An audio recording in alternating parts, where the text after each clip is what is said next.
为提供新长者方便的交通接送，但目前已经有155台富康巴士，平均每一档超过28万座的服务。伫民间资源的投入，10档以上依法拢有通汰换，包括市府社会局相当的感佩。其中杨小文的家属伫了解富康巴士对新长者的需求以及经费有法度负担之下，完成妈妈一世人想要关车做公益的心愿。那妈妈她其实以前她就会有一时做公益的习惯，所以妈妈她以前她就会想说，如果我今天有钱，我想要捐赠一个救护车，但是其实救护车在它的一个包含说上面机器的仪器设备这些的费用大概会落在300-400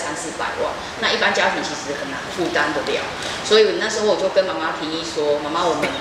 可以捐赠富康巴士，那就是至少捐150万这一台，至少婆一次可以载2个人，那免除于说司机在载送的时候就只能载一位，可以服务更多的需求者这样子。所以我们那时候在妈妈末期的时候，就跟妈妈提议说，捐赠富康巴士，妈妈也觉得 OK， 那就是用妈妈遗留下来的一部分的钱去做公益这样子。那也感谢各位，还有千惠，然后还有阿姨，还有舅舅他们一起来参与，就是在妈妈整个过程中，就是给予她一些比较走安宁那一块会比较照顾。其中委托伫社会局长陈英基陪同，嘛亲自出席关车典礼。市长强调，每一台富康巴士背后拢有感人的故事。今日特别感谢杨小文律师将大爱留给社会，市府将好好利用，做好人群。每一台富康巴士背后都有一个感人的故事哈。我们现在台南市155台富康巴士，我们这155台就是我们社会局自己来营运的富康巴士。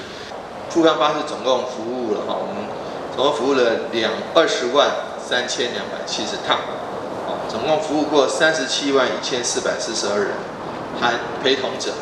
那所以说感谢我们周小姐，还有你们全家人还要感谢杨淑文女士，她把这个大爱留给这个社会，见证了台南市是一个有爱的城市。那能够让很多这个受惠者心存感激。那我要代表台南市185万市民朋友们，谢谢我们周小姐你们全家，也谢谢杨女士。社局表示，富康巴士接送服务对上午6点到暗时11点，且有需要民众先电话预约0629756678，或是6328899的专线。电台新闻，阮自何乔芳采访报道。